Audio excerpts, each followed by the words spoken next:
Assalamu alaikum and good evening. Welcome to the ZoShow. This is the show on Unity FM where we talk about inspiration, lessons, experiences. Every week I have a guest that we talk about something that will hopefully enrich your day. It will provide you with some useful advice, some tips, something that will really kind of inspire you.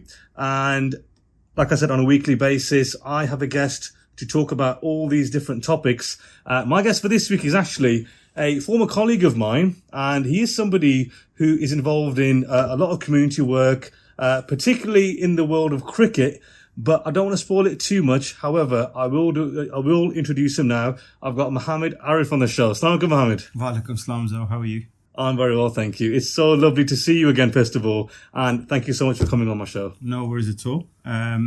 Thank you for having us. I'm really excited to be here. Yeah, honestly, when I found out you were coming on, I was like, there's so many things that I think that we can have a chat about, and particularly with your experiences, I think there is a lot of things that the listening audience and the viewing audience can get their teeth stuck into. First of all, why don't we do a quick introduction about yourself? So my name is Mohammed Arif. I'm 52 years old. I am a resident of Birmingham, born and bred. I am a granddad of 5 beautiful grandchildren, 3 beautiful children, and I love being in Birmingham. I've studied in Birmingham. I've learnt a lot about life from Birmingham. I have worked in 3 different areas: corporate world, community world, and cricket. So lovely to be here. What is it about, you mentioned the world of cricket, and when you came on the show, that is something that we're going to be focusing on later in the show in more detail. But just briefly, what is it about cricket that gets you excited? Like, what that passion for cricket is so evident, not just from the clothing you're wearing, but I just know that you're really into cricket and being involved in the world of cricket. What is it that really kind of excites you about it? So I'll start with where it all began. I got introduced to cricket at a very early age. My dad had a barbershop, and as all good barbershops are, they're an amazing social hub of activity. And in the summers of my childhood, we would be watching cricket on the television in the shop. And whether England were playing West Indies, India, Pakistan, and whoever else was going on, there'd be chaos in the shop. And obviously with the different uncles that we had in the shop, there were lots of views. But in all of the chaos, there was this fantastic introduction to watching a game that everybody was following for heroes, whether they're batters, bowlers, and whatever. So that's the introduction, and I absolutely over the moon that I got involved.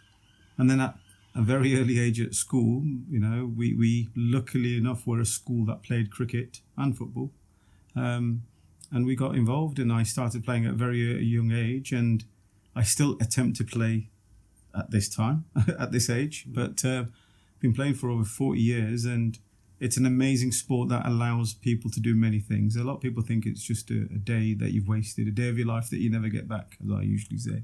However, along the way, I've made amazing friends, amazing contacts. There is clearly the physical ability, physical activities that you do, but also along that, you have some amazing mental activity. Keeping your mental well-being is much better from the meeting up of friends on a regular basis in that team environment, the discipline of being at an event, being prepared for an event, the communications that go with that. All of these, I think, are great life skills in any sport, but cricket is the sport that I've really enjoyed, and it's given me a lot more than I've given it. Yeah. It's great because, given that you're involved in cricket now, in the work that you do, I also know that you've spent years working in different roles, different industries. Just take us back to, I suppose, the early years in terms of, what were you into? What kind of subjects, or what were your interests when you were younger? When I was a lot younger, it's really, really weird. And when people who know me hear this, they'll be laughing. I really wanted to be a firefighter. I absolutely was amazed by, as young boys are, with big trucks, big trucks, big exciting things of, watching. I think we had the fire truck come to school one year, and I remember the amazing element of everything else. That was always the dream. I wanted to become a fireman, but for whatever reason, I don't know whether it was personal, family, or mum or dad or whatever, it never happened. But early years, pretty much like all Asian families, we are drilled into, you must study hard, you must work hard. And in fact, the joke in my family was always cricket is a great thing, but when time to study, you've got to study. Yeah. So I guess I followed a path that most youngsters of my generation do: school, mosque, school, mosque, mosque, school, and continue. But luckily enough, I was guided by my parents and family to study. Got into college, took an engineering route through HND. Went on to do a bachelor's degree, a master's. At the time that I was studying, there was a previous recession where there was not much work for students. So I continued very luckily to go on to do a master's in engineering. And along that journey, the elements of discipline, elements of growing up as a young man, along that journey into college, I'd lost my mum at a very early age. My mum passed away when I was 15 with kidney failure. And my father, he didn't get married. In fact, I'd, like most of my friends, my generation, had an arranged marriage. And I got married very young. I got married at 16. I'd finished my GCSEs and I got married. And starting college as a married young man was quite an amazing feeling, first of all, but a journey of fatherhood and responsibilities of a married man were at that age. And I know you've recently got married, so all the things that you've got. Join the club. Join the club. Yeah. So that whole journey, early days was pretty amazing, but the loss of a parent is always very, very difficult, and I wouldn't wish it on anybody. However, as we talk about today in life, the people who have got their parents, I would dearly ask you to make sure you hold on to them for as long as you can. Enjoy their presence, everything that they've done for you, please repay them back as much as you can. I know for those of us who've lost parents, we'd give up anything to have another minute with them. So, if there is a bit of wisdom or something I can share, please look at your mum, look at your dad right now, and make sure you tell them that you love them and that you appreciate them. Because I certainly did. My mum was amazing. But along that journey, we've had an amazing journey. And what I would say is that with my father not getting married again and supporting us, we had an amazing opportunity to bring our children into the world and learn about ourselves. My wife, amazing person, has done amazing things for all of us, as all wives do. But it's been an amazing journey, and working in various dimensions in cricket, in corporate world, and in the community, definitely have come from that solid foundation of a family that we all have. Yeah. I mean, look, I think it's wonderful that what you've just shared there, and you mentioned obviously the story of your parents there, and also your own story in terms of you're a granddad now, and it must be so rewarding to see that you got obviously young grandchildren now, and the lessons that you must have picked up from your own parents, you can now kind of pass those same lessons on. One thing I was going to ask you is what would you say was, let's say, the biggest piece of advice or lesson that you learned from either your mum or your dad? The biggest lesson that they taught me was about the discipline of growing up. And one of the things I remember that I shared with my children was that when you are off on your journey and your parents aren't around you, remember how you've been brought up, remember to be polite, remember to follow your deen, and most importantly, do the right things. Lots of things will be presented to you as opportunities, be that wealth or growth or opportunities, or sometimes the wrong things are presented to you. May that be through just you being in a position, you being in a particular job, you being around certain people. But the biggest thing that my mum and dad always taught us, as most mum and dads do, is do the right thing. And if anything else, if you're not sure whether it's the right thing, just think what Alamia would say, and what your deen teaches you. Yeah. And I remember that along that journey, it's been interesting. As a student, as a young man in corporate world, lots of things, have been amazing challenges. So, of the people that work in a corporate environment, working in a different environment to what we're used to is obviously very, very important. And along the way, there are many opportunities, but most importantly, challenges. I worked in the corporate world for 15, 20 years and flying around the world with amazing customers and colleagues along the way. But one of the things that kept coming up in the corporate world, when you're meeting with customers during work hours and sometimes out of work hours, that Mohammed Arif, you don't drink alcohol. And for those of my colleagues or customers who are not aware of my religious beliefs and how we followed that, it's quite an eye-opener. And actually 9 times out of 10, people respected us more once we'd explained why we didn't participate. So the strongest thing that I always remember is that that clear message of things will be presented, challenges will happen.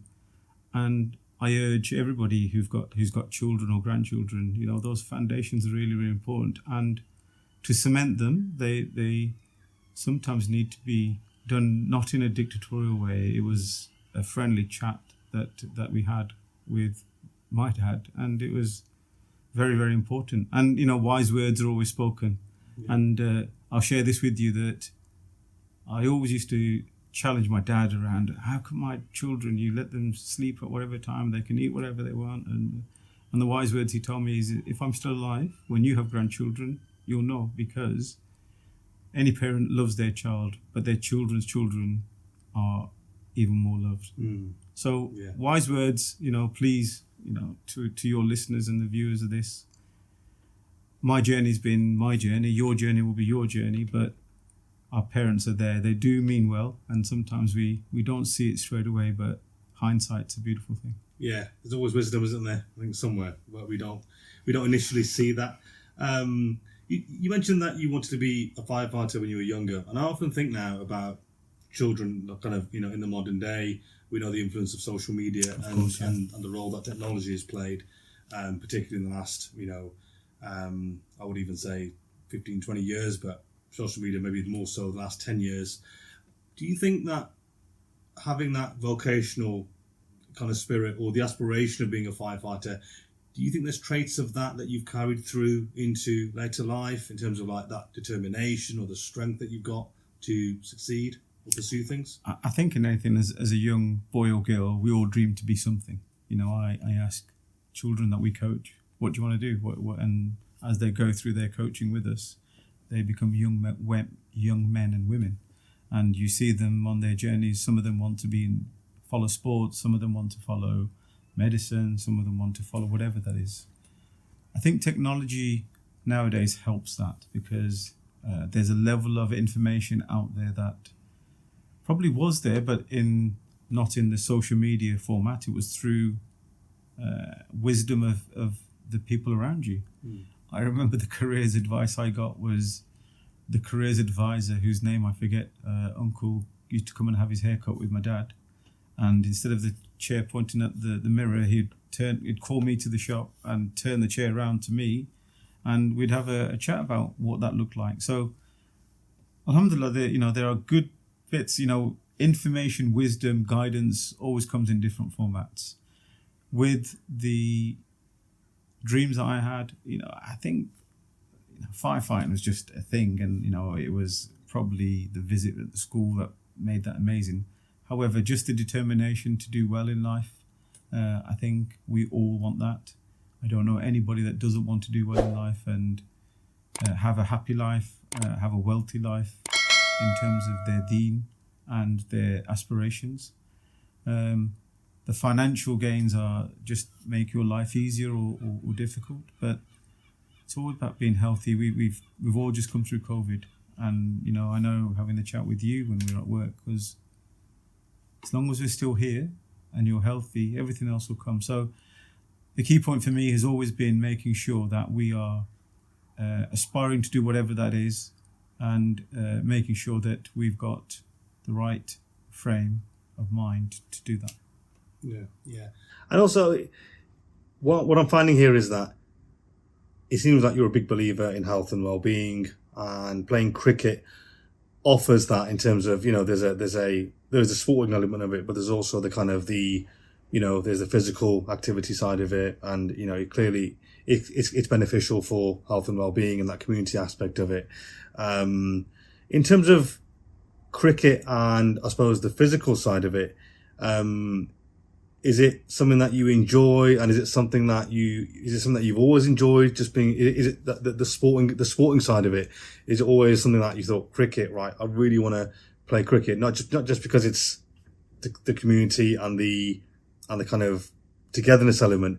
Is it a sport that you always thought, I want to get involved in cricket? I think the first thing to say here is that any sport that has physical activity offers all the things that we're talking about: happiness, well-being, competitiveness, the ability as a outcome is you feel better physically, and then your mental well-being, whether that's an individual or a team sport.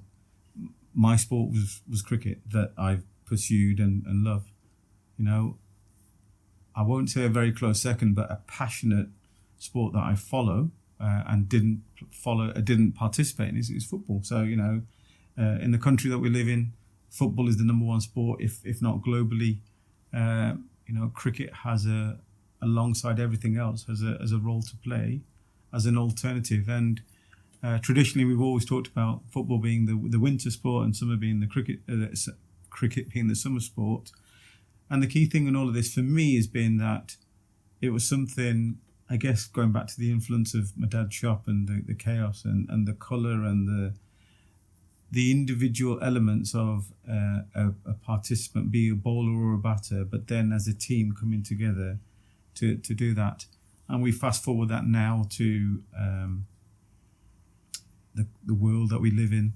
Everything's much quicker, faster, needs more time. Time is not everybody's friend, so it's time dependent. So the shorter formats of the game, the colour, the music, that all comes into it. We've just come off a tournament that we held at the Cricket Club last night, and again, that was following 6 weeks of work in community cricket that has puts lots of smiles on faces, and given that any sport gives you competitiveness, any sport requires you to train, any sport requires you to prepare, and then your performance, whether you're playing with your family in the park or whether you play at the elite level, all of those things for me, it's all about putting a smile on somebody's face, the enjoyment that you get. And the studies have shown if you are participating in a sport at a very early age and you engage with that sport, there is a higher chance of you following, participating or supporting that sport on an ongoing basis. And as you can see, if you look on the internet, every sport is now challenging for the space for youngsters. The role that I currently play at Edgbaston through Warwickshire Cricket Board is a programme for 8 to 11-year-olds, which is all around getting them involved and participating. And the particular angle that I have is to reach those communities that we don't normally reach as a cricketing family. Yeah. It's great to see the growth of cricket, particularly in the UK. I mean, in England itself, they've reached various finals and won the World Cup in 2019 in England in what was described as probably the best one-day international ever, against New Zealand with the super over, and also Pakistani cricket around the world. How do you think cricket as a sport is currently? How would you sort of say, like, just from a from an outside viewer, what do you think is cricket? Because there's so many sports, but what do you think? Where do you think cricket is at the minute in terms of? So cricket has come a long way. Firstly, however, cricket has still got a long way to go.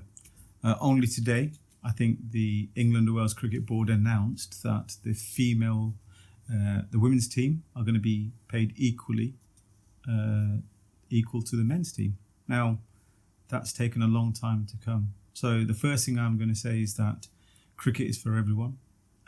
We should, as people who work in cricket to develop it, give the opportunity for anybody to pick up a bat and ball, to play with whoever they want, whenever they want, wherever they want. Now, some of those things are very difficult because time, location, availability, the weather are all barriers.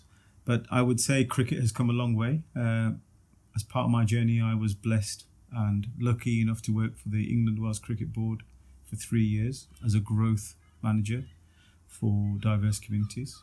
And within that, actually sitting on that side of the fence, it was very evident that cricket has done a lot, but can always do more. And I think if you looked at any sport has the same challenges. Some are probably easier to do, some are more difficult to do. But I think the key points I would make are cricket has done a lot for all communities, for families. And the most important thing that, I would say is we have young boys and girls that have an opportunity to participate without the barriers that we faced when we were younger. In particular, the program that we're currently running called Dynamo's Cricket Intros. We have had an amazing stretch over the last 6 weeks. We've been doing cricket for hard-to-reach communities, people from different backgrounds, people who have barriers to participate.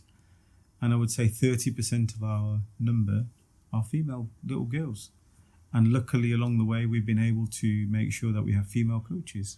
Now, that's a fantastic bit to share with anybody when we're reporting that actually we did have a space for girls. We did have a space for female coaches in an environment that they were comfortable within, family-friendly location that was close to them, and participate in a format that they are easy to participate in. So cricket, in my opinion, and others may argue that it hasn't, it's come a long way. We have different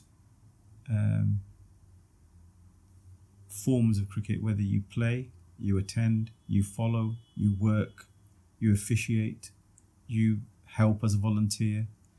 All of those things are really, really important, and you will choose whichever path that you want to go through. Mm-hmm. So I really, really think any of those elements, you may come in and try it for a summer, as some children have, and may not like it, but at least you've had a go. So it's always about giving anybody that opportunity, as I said, to play with whoever they want, is in family or friends, wherever they want, at a place that's close to you, whenever they want, that suits a time.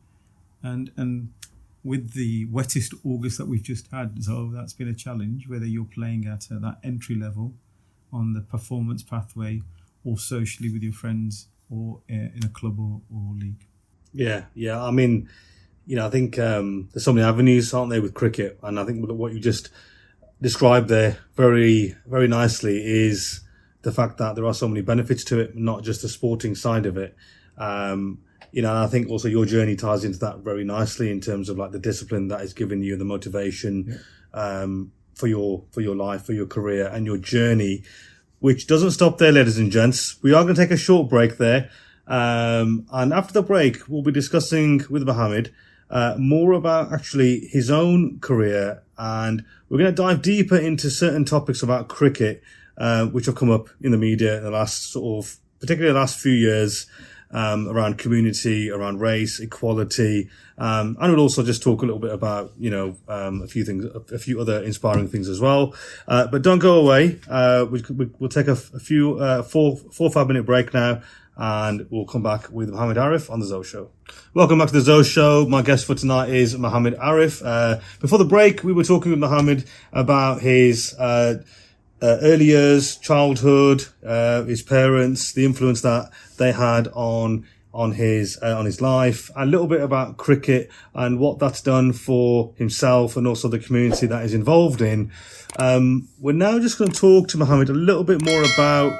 Actually, we're going to start talking about kind of the advancement of his career, where that led to, and we're going to touch on a few things about Mohammed in terms of the things that he's involved in with speaking, chairing meetings, and I think just that kind of career growth is really quite interesting.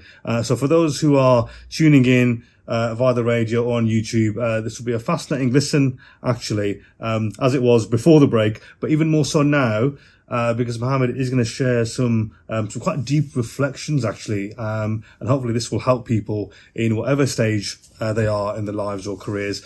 So, Mohammed, just talk to me a little bit about, you mentioned that you've worked in the corporate world, you've had various roles, throughout your career.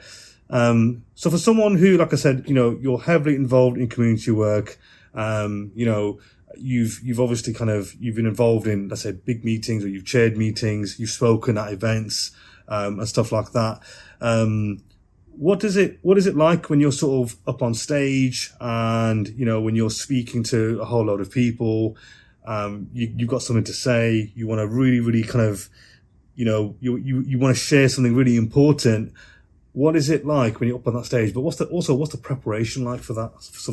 So first of all, it's exciting. If you're not excited by that, then maybe that's not for you. But most people get nervous, don't they? And I get nervous. Everybody gets nervous. It's whether they admit it or not, I guess. So first of all, you've got to be up for it. You've got to be able to enjoy it and have a purpose. If it's not purposeful, it's not for a reason. It doesn't make sense. So from a corporate world point of view, preparation is key. I've made many mistakes, as we all have, around preparation for things. Luckily, my journey has allowed me to start off as a simple engineer that would be dealing with sales opportunities, to then become an external-facing engineer in the telecom world. So that was mainly to do with base stations and big telecom offices around the world.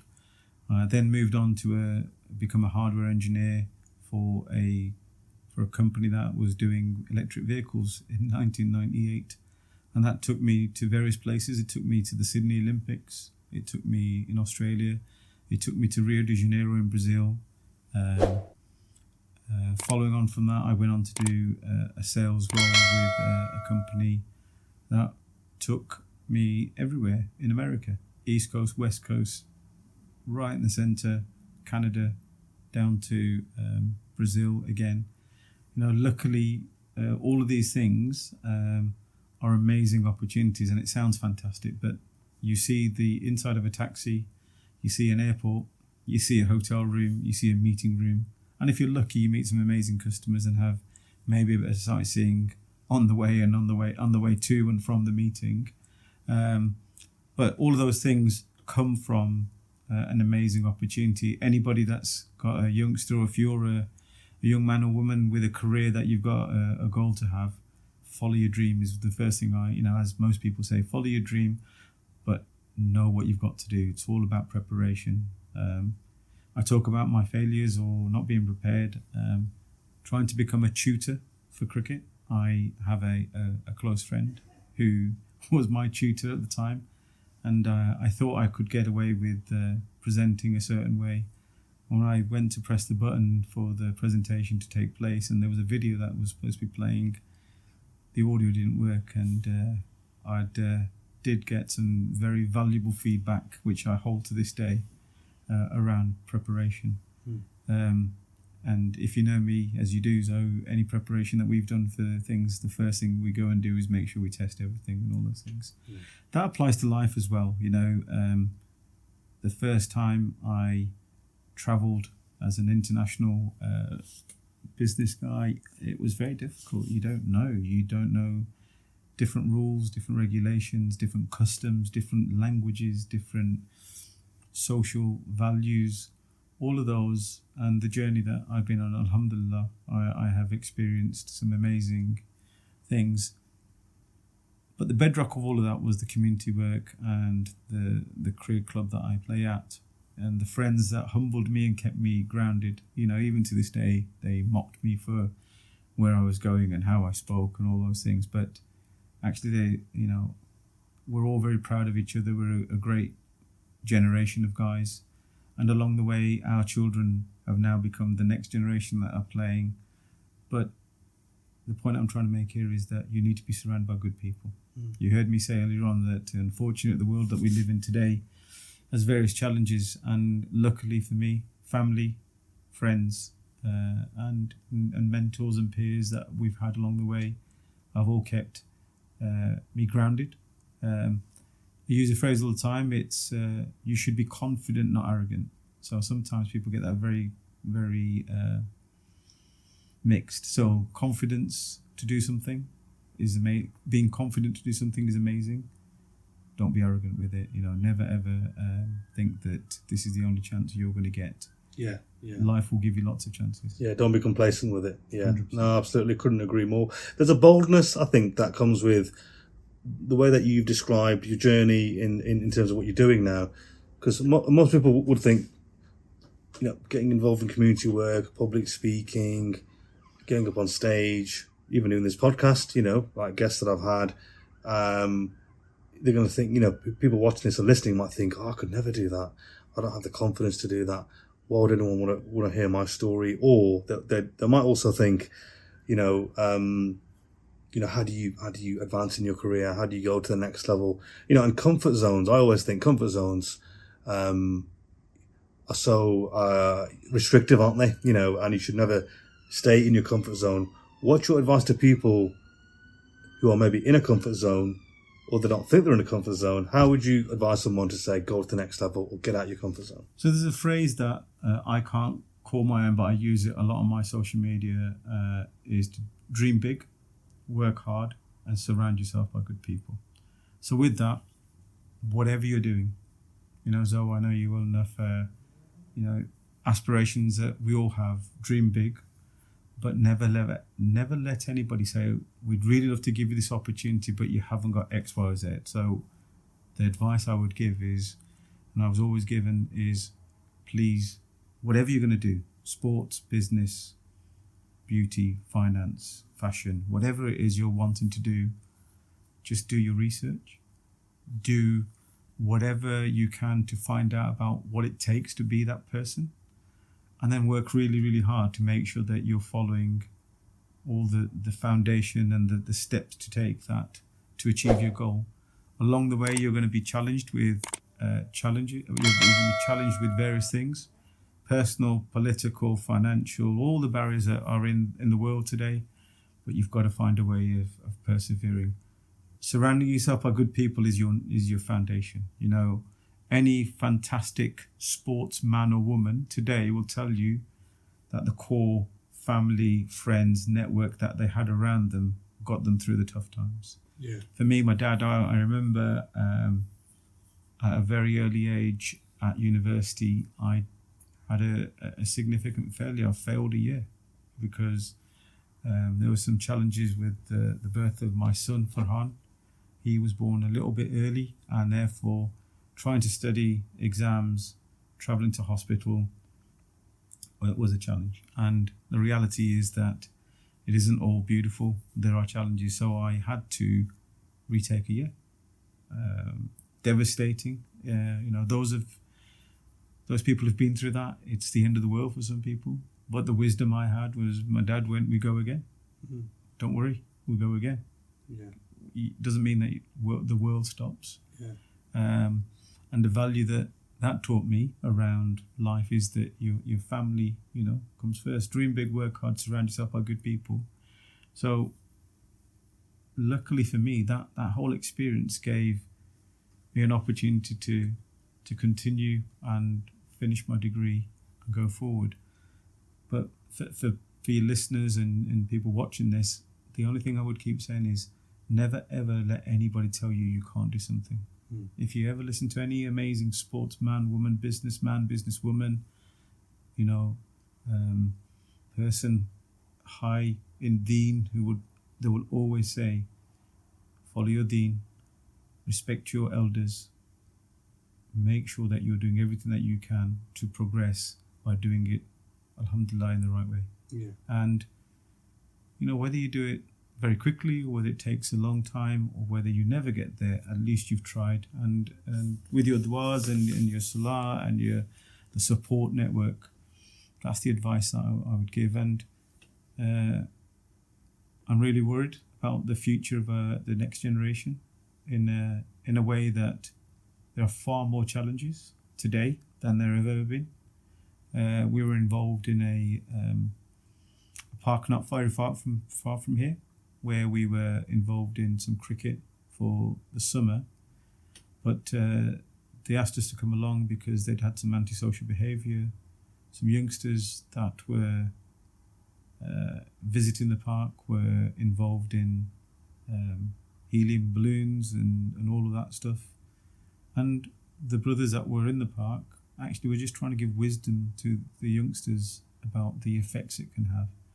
So there wasn't any shouting or screaming, but there was hopefully a piece of education and wisdom to be shared. Whether the youngsters took it or not is a different thing, but do everything they did everything they could to try and make that change and be that person to provide wisdom.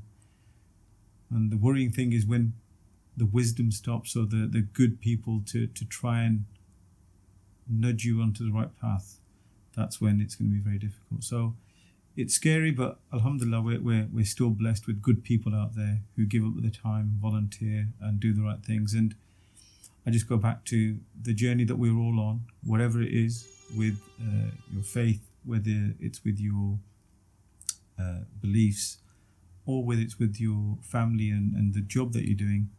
It's all about your preparation and making sure that you don't fall short. Yeah. I did have a different question actually to follow up on, but I'm going to tie it into something that you just said about the future. Yep. Youngsters and the direction that you think they're going, and I'll relate it back to something I mentioned earlier about social media, the role of technology, and things like that. You mentioned that you're concerned about the future in terms of like youngsters, how they behave and whatnot. I think given the fact that the story that you just shared, in how youngsters are, let's say, mentors and support networks, I think are so vital. But nowadays with youngsters, I don't want to generalize too much, but at the same time, we know that the behaviors of youngsters nowadays compared to, a few decades ago is different. Why do you think that youngsters are maybe more prone to that kind of behavior, or they don't absorb advice as much, or the role that social media plays, for example, it's so pivotal nowadays? I just think, what's your opinion on that in terms of like how youngsters are developing? So the first thing I'm going to say is that unfortunately that small minority actually spoil it for all the youngsters. So first of all, I'm going to say there are some amazing youngsters out there that are doing amazing things and doing everything else. And as you said, we can't generalize. No. However, the noise, the news, everything that makes TikTok, WhatsApp, the news, unfortunately nowadays is all the stuff that's gone wrong or is not, correct. So an opinion that I have is that I go back to the foundations. If the foundations of you as an individual, from a family, from a social environment, parent, guardian, carer, whoever that is solid, and the wisdom that we talked about earlier on is shared, alhamdulillah, we still have youngsters who have that in place and still can go wrong. So you're right, not to generalize it. I think it comes from the individuals.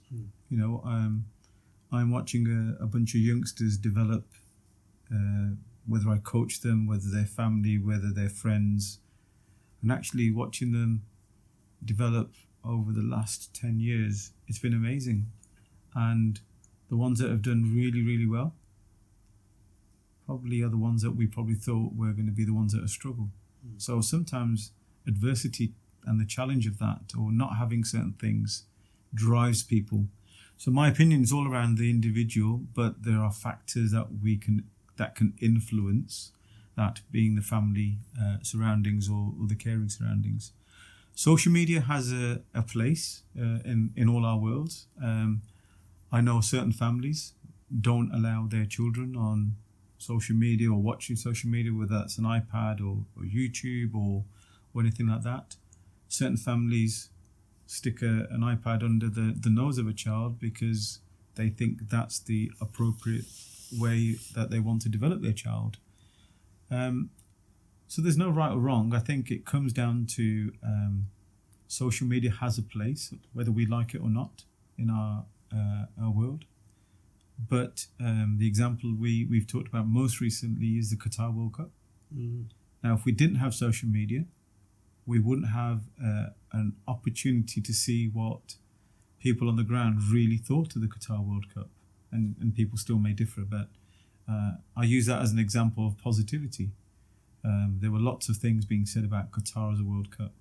And I think in fact, we were talking about it, weren't we, that it was one of the safest World Cups, one of the best World Cups up there. So social media has advantages, and unfortunately it has some scope to take people down a certain way. So I think the family or the people that are around you, that surround you, developing as a youngster, are really, really important.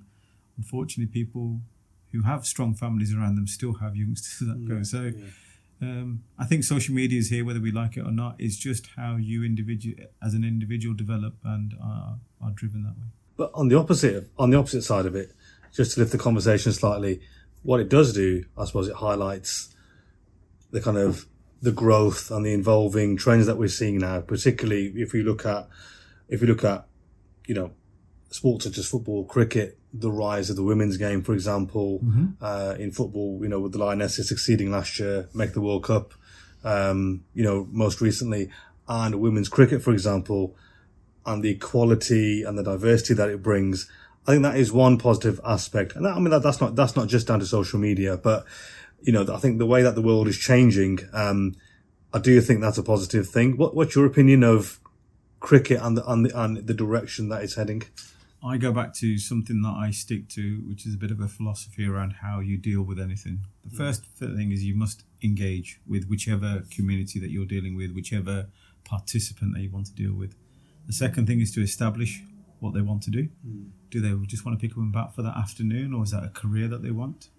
But the next thing is to empower, is to, based on what they want to do, if they want to have a fun afternoon and play with their friends, well, make that the best afternoon that they can ever have. If they want to follow a journey in cricket, whether that's to play, attend or follow, well, give them all those things in readiness factors, in guidance and wisdom. And then the next bit then is to really, really sort of empower. So after empowering is to really, really execute and give them that opportunity. Give them that opportunity to go and umpire, or give them that opportunity to go and coach, or give them that opportunity to go and play. And the result of all that engaging, establishing, empowering and executing is the experience. And if you've had a great engagement and establishment stage and you've empowered somebody and then they've actually gone and done something, that experience is going to be hopefully amazing. If it's a rubbish experience, they may not ever come back and pick up a bat and ball. And I apply that to pretty much everything, whether I consult, whether I'm working in cricket, whether I'm working in corporate world. All of those things were really, really important. I just come back meeting a brother who runs a networking company. And Alibai is amazing. We were talking about it today to say, well, how do we deliver an experience that is a magical experience? My profile around developing things, I want to empower people to gain an excellent experience, whether it's through community or sports development. Again, it goes back to who you want to play with, where you want to play, when you want to play, and what you want to play. So, those different stages in life are always about getting the right people. And when we were working together in community, we were working together and an organisation that had money from Sport England and very much looking at the outcomes of whatever they were doing.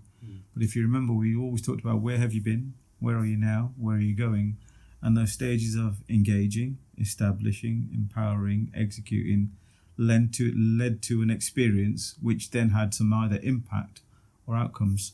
So again, I go back to the simple form of we've got to make sure whatever you want in life, whatever that goal is, dream big, work hard, surround yourself with good people. Yeah. And you'll definitely have, you're more than likely to have a positive result at the end of that. So, And in the time that we've got left, we're not at the end of the show just yet, but I did want to ask you about some cricket memories, actually, if I can. Obviously, being a big advocate and a lover of cricket, what was one of your kind of earliest cricketing memories when you were young? Who was an idol? Who was somebody that you thought, oh, I love this bowler, I love this batsman? it's a cliche, unfortunately. It's the same as everybody else in my generation, Imran Khan. Imran Khan, yeah. As a student in 1992, I know exactly where I was, who I was with, what we were doing, how we'd got Sky TV into the home that we were living in.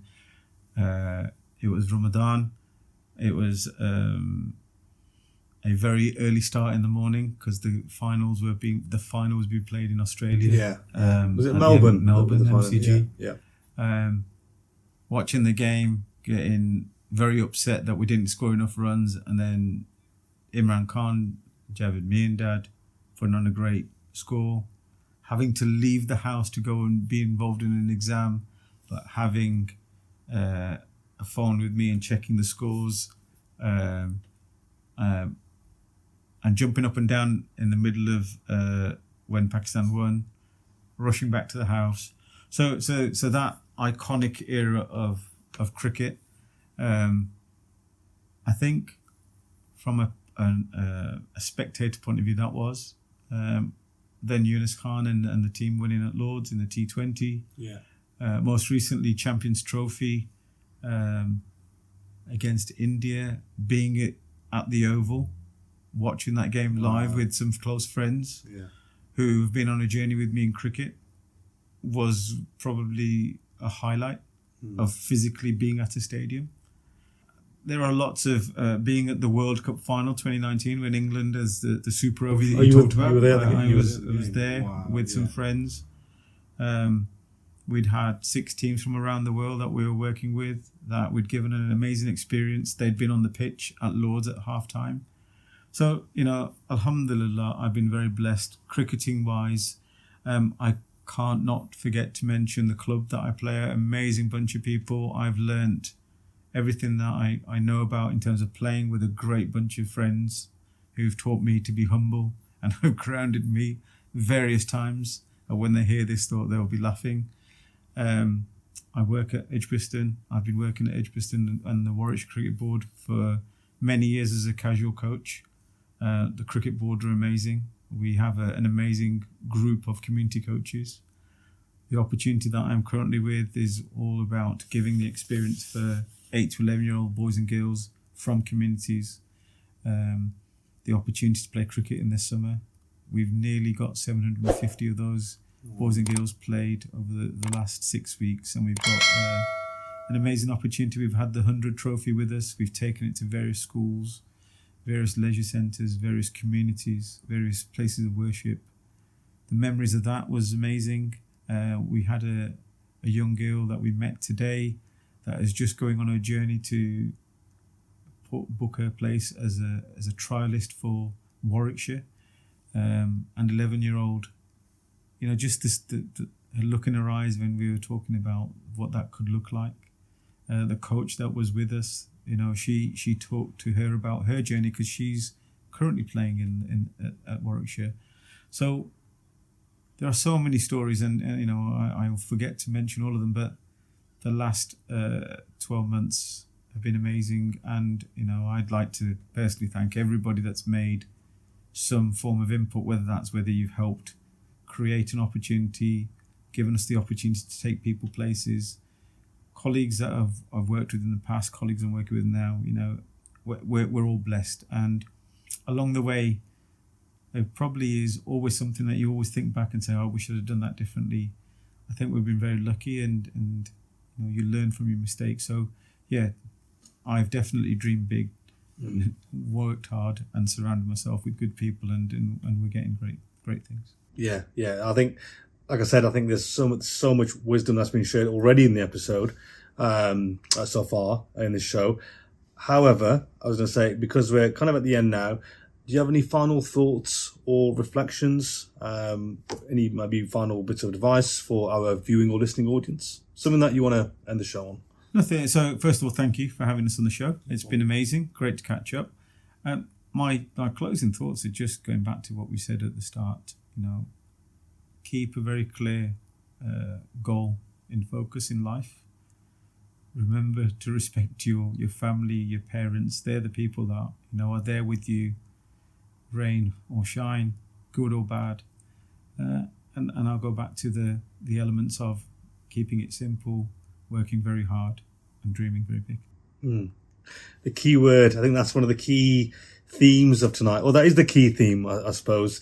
Look, it's been brilliant having you on, Mohammed, honestly. As I said, I know we worked previously. However, I knew that there'd be a lot of great advice, a lot of great things that we discussed today. And, there definitely have been.